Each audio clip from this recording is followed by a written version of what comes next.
सामिन हज़रात अस्सलाम वालेकुम।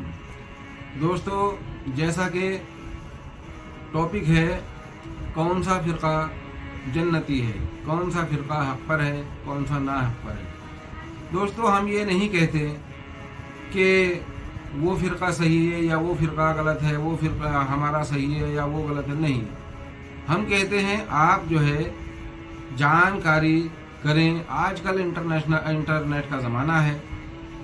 इंटरनेट पे आप कुछ भी चीज़ निकाल सकते हैं, मंगा सकते हैं। किसी भी चीज़ की खोज करना बहुत आसान है। कहने का मतलब हमारा सिर्फ इतना है कि हक़ और नाहक़ समझने के लिए सबसे पहले नबी पाक सल्लल्लाहु अलैहि वसल्लम की वफ़ात के बाद क्या हुआ, फिर उसके बाद मौला अली अलैहिस्सलाम के साथ क्या हुआ, और फिर वहाँ से चलते चलते जब मौला अली इमाम अलैहिस्सलाम की शहादत हो जाती है और हज़रत इमाम हसन अलैहिस्सलाम को उनकी जगह खलीफा बना दिया जाता है, फिर उसके बाद में 6 महीने के बाद उनको मुआविया से सुलह करनी पड़ती है। वो सुलह किस लिए करनी पड़ी ये भी बखूबी तमाम मुसलमान जानते हैं। उसकी वजह क्या रही? हज़रत इमाम हसन अलैहिस्सलाम अपने नाना जान यानी नबी पाक सल्लल्लाहु अलैहि वसल्लम के सुन्नत पर अमल पैरा थे।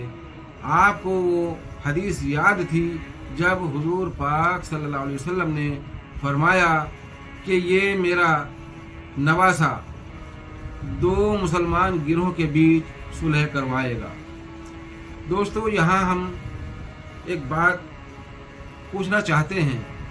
सब मुसलमान इस बात पर मुत्तफिक हैं कि साहब 2 मुसलमानों का गिरोह बताया तो मुआविया भी जो है मुसलमान है, मुआविया का गिरोह भी मुसलमान है, तो उनको हम बुरा भला नहीं कह सकते। लेकिन नहीं, ये कहना, ये समझना भी गलत है। क्यों कि अगर नबी पाक सल्लल्लाहु अलैहि वसल्लम ने ये फरमाया कि 2 मुसलमान गिरोह के बीच सुलह करवाएगा, तो एक हदीस नबी पाक सल्लल्लाहु अलैहि वसल्लम की एक हदीस ये भी तो है जो हज़रत अम्मार बिन यासिर रज़ी अल्लाह ताला अन्हु के बारे में फरमाया, क्या ये अम्मार तुझे जहन्नुमी गिरोह कत्ल करेगा, वो तुझे जहन्नुम की तरफ बुलाएंगे, तू उन्हें जन्नत की तरफ बुलाएगा। इस हदीस को क्यों नहीं बताते हमारे उलमा? इस हदीस को क्यों नज़रअंदाज कर जाते हैं, जबकि ये सही हदीस है कि हुजूर पाक सल्लल्लाहु अलैहि वसल्लम ने फरमाया कि ए अम्मार तुझे जहन्नुमी गिरोह कत्ल करेगा।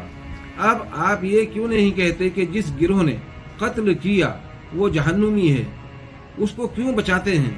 और उसी को बचाने के लिए मुसलमानों में जो ये तनाज़ा पैदा होता है उसी लिए होता है कि जो हक़ को समझते हैं वो कहते हैं कि भाई जिसने ईमान वाले पे वार किया यानी ईमान वाले से दुश्मनी की, वो ना हक़ पे है, वो तो हक़ पे हो ही नहीं सकता।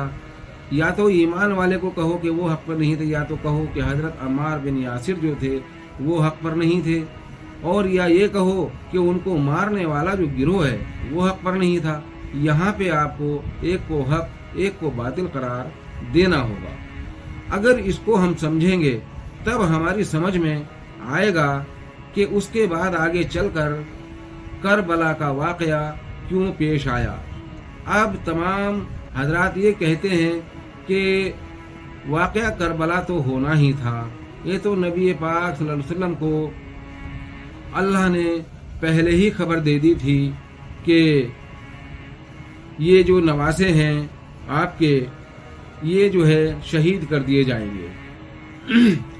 एक के बारे में बताया, इमाम हसन अलैहिस्सलाम के बारे में बताया कि इनको जहर दिया जाएगा, और इमाम हुसैन अलैहिस्सलाम के बारे में बताया गया कि इनकी गर्दन पर छुरी चलेगी, यानी 3 दिन का भूखा प्यासा रख करके करबला के मैदान में इनको शहीद कर दिया जाएगा।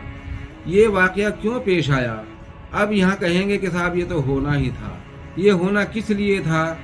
वो इसलिए होना था क्योंकि अल्लाह खूब बेहतर जानता है कि जो लोग नबी पाक सल्लल्लाहु अलैहि वसल्लम से इतनी नफ़रत रखते हैं, اتنا بغض رکھتے ہیں وہ اگر کل کلمہ پڑھ بھی لیں گے تو ان کی یہ نفرتیں، ان کا بغض جو ہے وہ کم نہیں ہوگا، اور وہ آگے چل کر یہ اثر دکھائے گا کہ ایک دن یہ کربلا کا واقعہ پیش آئے گا۔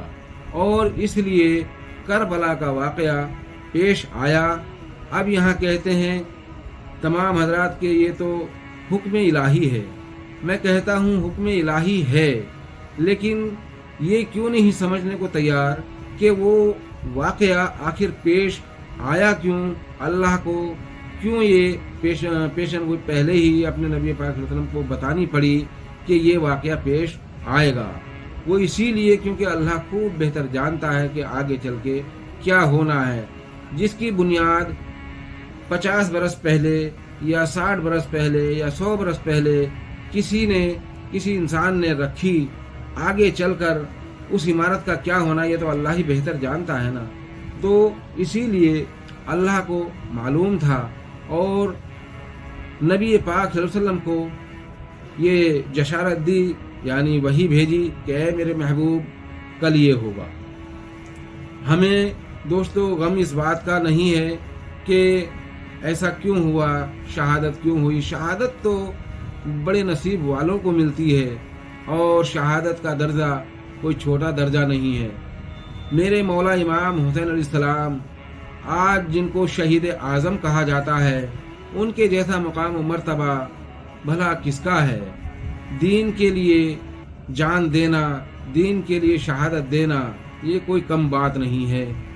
اور غم جو ہوتا ہے ہمیں، غم اس بات کا ہوتا ہے کہ ان کی تو شہادت طے تھی، لیکن جو ان کے اہل و عیال کے ساتھ ظلم و ستم ہوئے، ان کے 6 مہینے کے بچے کو پیاسا شہید کر دیا گیا، اور ان کی بیٹی سکینہ کو تماچے مارے گئے، نیزے مارے گئے، اور حضرت زینب بنت فاطمہ کو کتنا پریشان کیا گیا، لوگوں نے راستے میں ان کے ساتھ کیا کیا سلوک کیے۔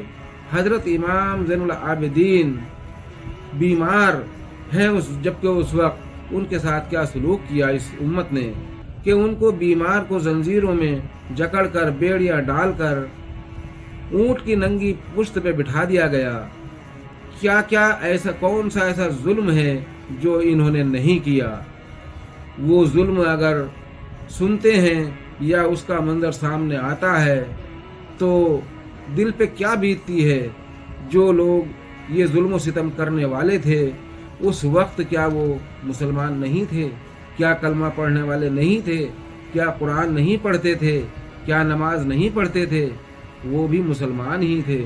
تو اگر وہ مسلمان ان کو بھی مسلمانوں ہی کی کیٹیگری میں رکھتے ہو، یعنی کہ بھائی وہ مسلمان ان کو برا بھلا نہیں کہہ سکتے ہیں، تو پھر آپ کی سمجھ میں کبھی فرقہ پرستی یا کون سا فرقہ صحیح ہے کون سا غلط ہے یہ کبھی نہیں آ سکتا۔ اگر آپ کو فرقے کے بارے میں سمجھنا ہے کہ کون سا فرقہ حق پر ہے کون سا نا حق پر ہے، تو آپ کو حضور پاک صلی اللہ علیہ وسلم کے بعد افضل کون ہے، کس کی افضلیت معنی رکھتی ہے، یہ آپ کو طے کرنا پڑے گا۔ اب ہم لوگوں کی یعنی ہمارے مسلمان بھائیوں کی بدقسمتی یہ ہے کہ جب بات یہ حق کی آتی ہے مولا علی، ماں فاطمہ الزہرا سلام اللہ علیہا کی، مولا امام حسن، مولا امام حسین علیہ السلام کی، تو وہ سب شیعوں کے کھاتے میں ڈال دیتے ہیں۔ السلام علیکم۔